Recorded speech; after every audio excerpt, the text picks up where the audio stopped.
специальным рейсом из Америки для того, чтобы поддержать все инициативы Владимира Владимировича Путина, который сегодня говорил о концепции «Москва, Третий Рим», который говорил сегодня о Давосской речи Владимира Владимировича Путина, говорил о его выступлении на Валдайском форуме. Это потрясающий ресерч, потрясающее исследование. Награждается золотым орденом Писмейкер Всемирного альянса миротворцев. Давайте поприветствуем его. Да, из рук господина посла, пожалуйста, возьмите этот сертификат, и мы имеем честь вам представить эту звезду. Прем Prayojan, давайте поприветствуем. Президент Международной академии, Chaitanya Академии, сегодня вместе с послами мира укрепляет мир во всем мире. Всемирный альянс Писмейкер присутствует здесь, наш доблестный Крым, потому что мейн-офис этой организации находится в Ялте. I am humbled by receiving this award because I know that I am a very insignificant person and that all qualities, whatever good qualities, whatever achievements we make, that this is all by the grace of God. So I am giving thanks to Sri Krishna, the Supreme Personality of Godhead, and only accepting this award on His behalf. Thank you very much. Огромное спасибо. Прем Prayojan сказал о том, что он со смирением принимает этот орден, понимая, что все качества, которые мы прославляем и достойны прославления, они приходят из единого источника, первоисточника, имя которому Господь Бог. И как бы мы его ни называли, Шри Кришна или какими-то другими именами, Он наш единственный, возлюбленный и сладкий Господь.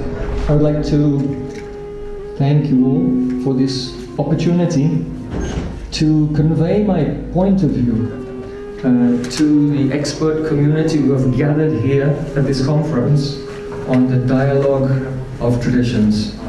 Я хотел бы поблагодарить вас за эту возможность донести свою точку зрения до экспертного сообщества, собравшегося на этой конференции на тему диалог традиций, духовной гармонии и будущей цивилизации. So this event has been organized to mark the occasion of the United Nations World Interfaith Harmony Week. Это мероприятие было организовано по случаю Всемирной недели межконфессиональной гармонии Организации Объединенных Наций. And it is also coinciding with the Maha Kumbh Mela in Haridwar, India, which is the largest faith gathering in the history of the world, often attracts 30 or 50 million people. It's going on right now in Haridwar, India. И наше событие также совпадает с Маха Кумбха Мелой, крупнейшим духовным собранием в истории мира, собрание, которое привлекает десятки миллионов, 30 и даже 50 миллионов людей, которое происходит сейчас на берегах священной Ганги в Харидваре в Индии. It is also my great honor to be here in this historical city of Moscow. И для меня большая честь находиться здесь, в этом великом историческом городе, в Москве. As you know, Rome was once the center of religious life in Europe until the fall of the Roman Empire. Then the center became Constantinople until the fall of the Byzantine Empire. And then the center of spiritual life in Europe became the third Rome, Moscow. Вы знаете, что Рим был главным религиозным центром Европы вплоть до падения Римской империи. Затем главным центром стал Константинополь вплоть до падения Византийской империи. И после этого Москва прославилась как Третий Рим. So, in that regard, whether or not one agrees with this historical conclusion, it is undeniable that the Russian Federation is leading the way in safeguarding the future of traditional spiritual values. И независимо от того, согласны вы с этим выводом или нет, нельзя отрицать, что Российская Федерация лидирует в деле обеспечения будущего традиционных духовных ценностей. So, in this regard, I would like to congratulate President Vladimir Putin and indeed all the citizens of Russia on the recent amendments to the national constitution. И в этой связи я хотел бы поздравить президента Владимира Путина и всех граждан России с недавними поправками в национальную конституцию. In particular, the significance of Article 67 cannot be overstated. В частности, значение статьи 67 невозможно переоценить. The Article 67, paragraph 2 of the Russian Constitution stipulates that the Russian Federation is united by the 1,000 years history. В 67 статье Конституции Российской Федерации провозглашено, что Российскую Федерацию объединяет тысячелетняя история. And united by maintaining the memory of ancestors who transferred the ideals and belief in God to us. И Российскую Федерацию объединяет сохранение памяти предков, которые передали своим потомкам идеалы и веру в Бога. So at this time when other countries are busy expunging every last remnant of a reverence for God from their legal systems, Russia is leading the way and reversing the trend of godlessness. В то время как другие страны заняты тем, что вычеркивают из своих правовых систем все остатки благоговения перед Богом, Россия идет впереди и обращает вспять тенденцию безбожия. So without the recognition of God in the state, there is no stable basis for traditional morality. Без признания Бога нет устойчивой основы для традиционной морали. As you know, this is the eagle of Byzantium, Russian state symbol that represents the symphony. The two-headed eagle represents the symphony between the church and the state, working together for the benefit of all. Как вы знаете, вот этот двуглавый орел – это символ Византии, и он символизирует гармонию между государством и религией. And there is an ever-increasing body of data to suggest that the peace, the order, and the harmony in society is directly proportional to the moral integrity of the population. Существует все больше данных, свидетельствующих о том, что мир, порядок и гармония в обществе прямо пропорциональны моральной целостности населения. In the 10th anniversary meeting of the Valdai International Discussion Club in the Novgorod region on September the 19th, 2013, President Vladimir Putin offered the following thoughts. На 10-м юбилейном заседании Международного дискуссионного клуба «Валдай» в Новгородской области 19 сентября 2013 года президент Владимир Путин высказал следующие мысли. So I quote, Я цитирую. Without the values which are embedded in Christianity and other world religions, people will inevitably lose their human dignity. Без ценностей, заложенных в христианской традиции и других мировых религиях, люди неизбежно потеряют свое человеческое достоинство. So we consider it natural and right to defend these values. Мы считаем естественным и правильным отстаивать эти ценности. Today we need new strategies to preserve our identity in the rapidly changing world. Сегодня нам нужны новые стратегии сохранения нашей идентичности в быстро меняющемся мире. So with these words, the president has called for new strategies. Этими словами президент призвал к новым стратегиям. And that is why we're here today. И поэтому мы здесь сегодня. It is my intention today to address this call of the president for new strategies for safeguarding our traditional wisdom. И сегодня я намерен обратиться к этому призыву Владимира Путина о новой стратегии сохранения традиционной мудрости. So we'll begin by presenting a fascinating story. И мы начнем с того, что представим очень увлекательную историю. Let me introduce you to Professor Anthony Flew of Oxford University, the world's most famous and influential atheist. Позвольте представить вам профессора Энтони Флю, самого известного и влиятельного атеиста в мире. So, frankly speaking, atheism is the most corrosive force in the world. Откровенно говоря, атеизм – самая разрушительная сила в мире. Nevertheless, our distinguished professor authored over 30 professional academic books on promoting the subject of atheism. Тем не менее, наш уважаемый профессор написал более 30 профессиональных философских работ, которые помогли установить повестку для атеизма. In fact, he wrote a paper presented in 1950 at Oxford University Socratic Club, which was chaired by C.S. Lewis. И он написал работу, которую он представил в Сократическом клубе Оксфордского университета в 1950 году под председательством К.С. Льюиса. And that paper was called Theology and Falsification, and it became the most widely reprinted philosophical publication in the whole 20th century. Его труд называется «Теология и фальсификация», и этот труд стал самым широко переиздаваемым философским изданием на протяжении всего 20 века. But then, suddenly, surprisingly, and most unexpectedly for his academic colleagues, on December the 9th, 2004, the Associated Press headline announced, Затем внезапно, неожиданно и совершенно удивительным образом для его коллег-ученых 9 декабря 2004 года в заголовке Associated Press было объявлено. The headline announced that the world's leading atheist now believes in God. Один из ведущих атеистов мира теперь верит в Бога. More or less based on scientific evidence. Ну, так или иначе, более или менее основываясь на научных данных. So the question is, what is it that changed his mind? Вопрос, что же заставило его передумать? So the honorable professor attributed his change to a breakthrough in interfaith dialogue.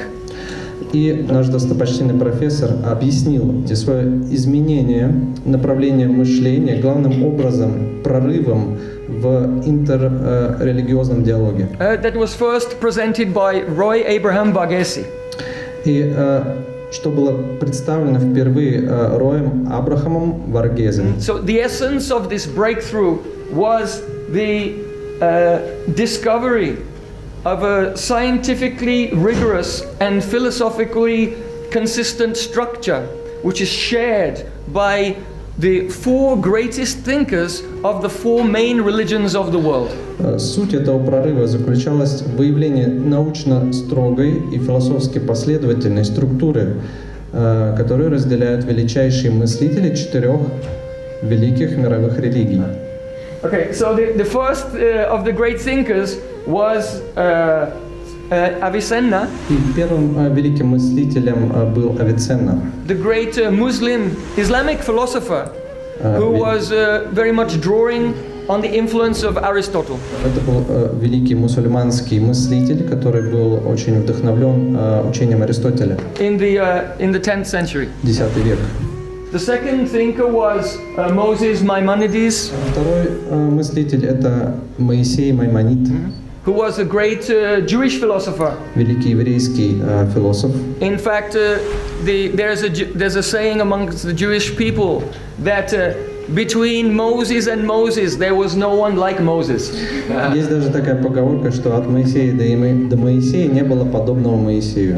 That means the Moses of the Old Testament and Moses Maimonides of the Middle Ages. Имеется в виду Моисей Ветхого Завета и Моисей Маймонида. Then, representing the Christian tradition, the thoughts of the great saint Thomas Aquinas. Представляет христианскую традицию великий святой Фома Аквинский. And finally, И, наконец, from India, from the Hindu Vedic tradition, the great saint Madhva Acharya. ведическую традицию представляет Шри Мадхвачарья. So this is very fascinating for me because I was ordained as a priest in the direct preceptorial succession of Madhvacharya. He's my great-great-great-great-great-grandfather teacher. Для меня этот святой представляет наибольший интерес, потому что я был посвящен в традицию Шри Мадхвачарьи как священник. То есть я принадлежу прямой линии наставничества, преемственности Шри Мадхвачарьи, и он является моим дедушкой-учителем. So by comparing the works of these four great thinkers, there emerges a matrix of ideas which are at the core of every religion. И сопоставляя работы этих великих мыслителей, мы обнаруживаем матрицу идей, которая лежит в основе всех великих религий. Which is philosophically sound and far from being refuted by any scientific discovery, rather cannot be refuted by any scientific discovery because this matrix of ideas comprises the very foundational assumptions of the scientific methodology itself. Матрица эта философски обоснована и далека от того, чтобы быть опровергнутой каким-либо научным открытием. Она не может быть опровергнута, потому что содержит в себе самые фундаментальные предпосылки научной методологии. So these four thinkers at a similar time in history, but in very different places in the world and of different religions, presented almost identical argumentation. И эти четыре великих святых в одну эпоху, но в разных точках земного шара представили очень соотносящиеся, похожие принципы. So they presented the very sound rational proofs for a number of ideas. Firstly, the existence of God. И они представили очень рационально обоснованные принципы. И первый из них — это существование Бога.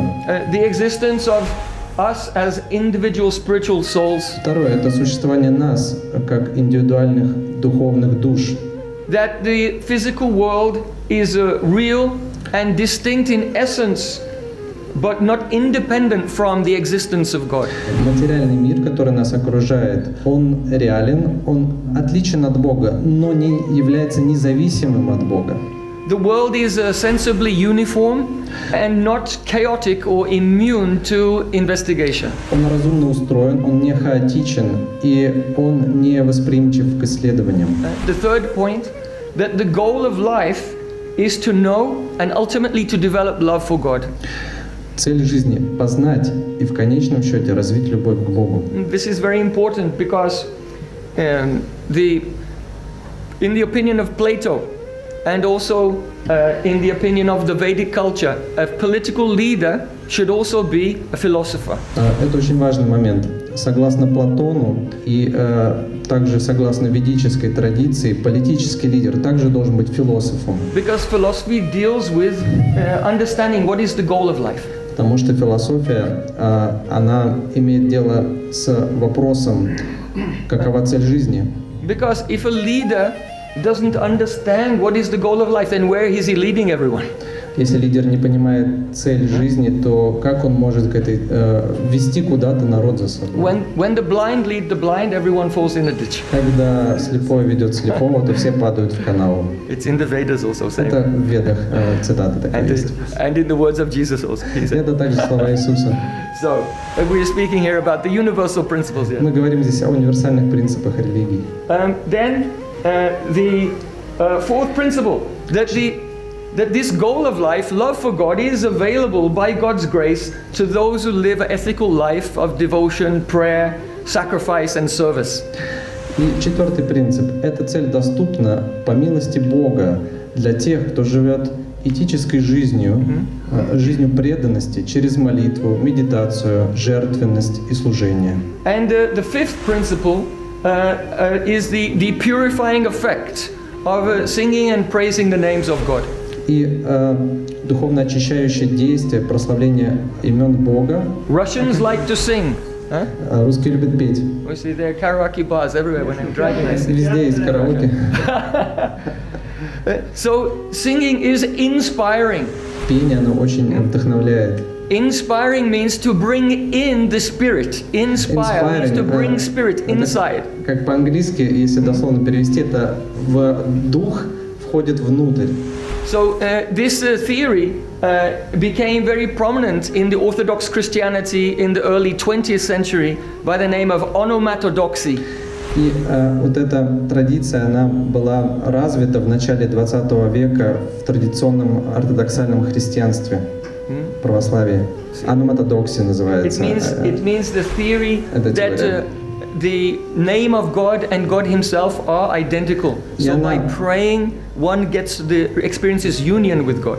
И она говорит о том, что имя Бога и сам Бог, они не отличны, и благодаря молитве мы соединяемся с Богом. So the core set of principles presented by all these main thinkers of the main religions of the world, I call theological structural realism. Этот универсальный набор основных принципов, которые представили вот эти 4 святых, я назвал теологическим структурным реализмом. This structural realism demonstrates that God is a necessary being. Этот теологический структурный реализм демонстрирует, что Бог необходим, это необходимое существо. Whose existence cannot be rationally denied without making a self-defeating statement. И существование Бога невозможно отрицать, не делая саморазрушающего заявления. And that the self-defeating statements are due to a cognitive failure. И вот такие саморазрушительные заявления атеисты делают из-за когнитивной ошибки. So in the face of a theological structural realism, atheism becomes indefensible. Перед лицом теологического структурного реализма атеизм становится неоправданным. Because we can demonstrate the root psychological error and the subsequent series of cognitive failures that constitute the very conditions for the possibility of the atheistic conception. Он становится беззащитным, потому что теологический структурный реализм, он демонстрирует коренную психологическую ошибку и также серию таких когнитивных ошибок, которые составляют основу возможности существования атеизма. So what is the effect of this strategy? Каков эффект этой стратегии? That was so powerful, it could convert the world's leading academic atheist. И эта теория имеет большую силу, потому что она может величайших атеистов обратить в верующих. So firstly, it is a disaster for all religions that in the popular perception, faith means belief in something irrational or unprovable. И This is a wrong idea about faith. это катастрофа, то, что люди думают, что вера — это что-то нерациональное, что-то сентиментальное такое. In the eyes of the general people, many people think that faith is something which is opposed to reason. Ну, это что-то такое нерациональное. Люди думают, что вера не является рациональной, это что-то такое очень противоречивое, да. But faith means loyalty. Но вера означает преданность. A loyalty to God. Преданность Богу. Just as a chaste wife is faithful to her husband, so the soul who is religious, he is faithful to the service of God. Как целомудренная жена предана мужу, так и душа должна быть предана Богу. So one might ask, what is the relationship between the theological structural realism and the individual faiths? И кто-то может спросить, ну какова связь между вот этой вот теорией структурного теологического реализма и индивидуальной верой человека? So we may say it is the same as the relationship between nutrition and cuisine. Аналогичная связь, как между питанием и кухней.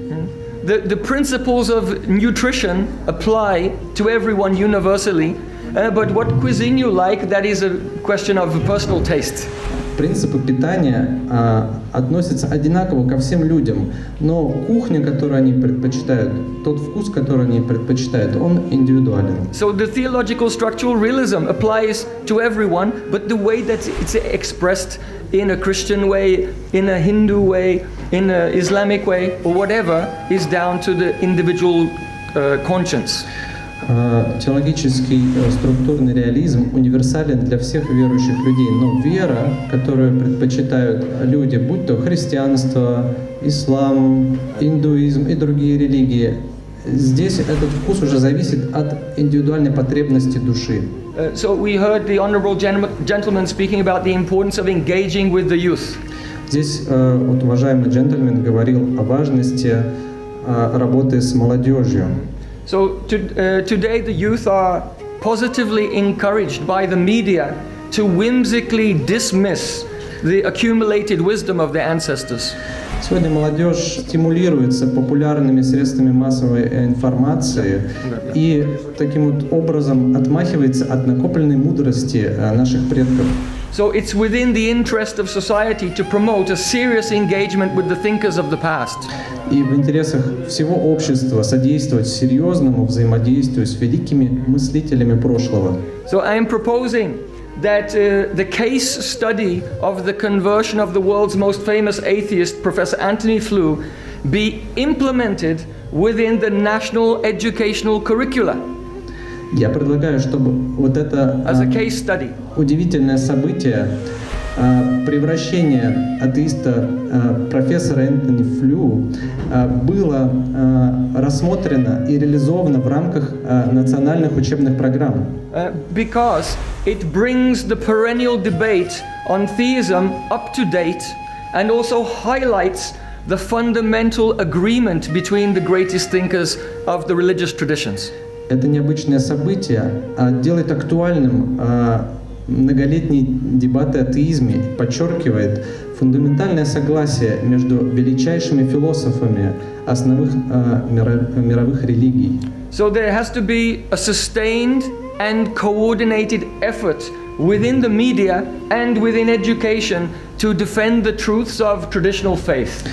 Поэтому в рамках средств массовой информации, в рамках образования должны предприниматься постоянные и скоординированные усилия по защите истин традиционной веры. Otherwise they may be lost and they will not return. Иначе мы можем потерять эти ценности, и они никогда не вернутся. So I'm inviting the educators and policymakers to collaborate with our Chaitanya Academy to implement educational structures to safeguard the future of faith and civilization for the benefit of future generations.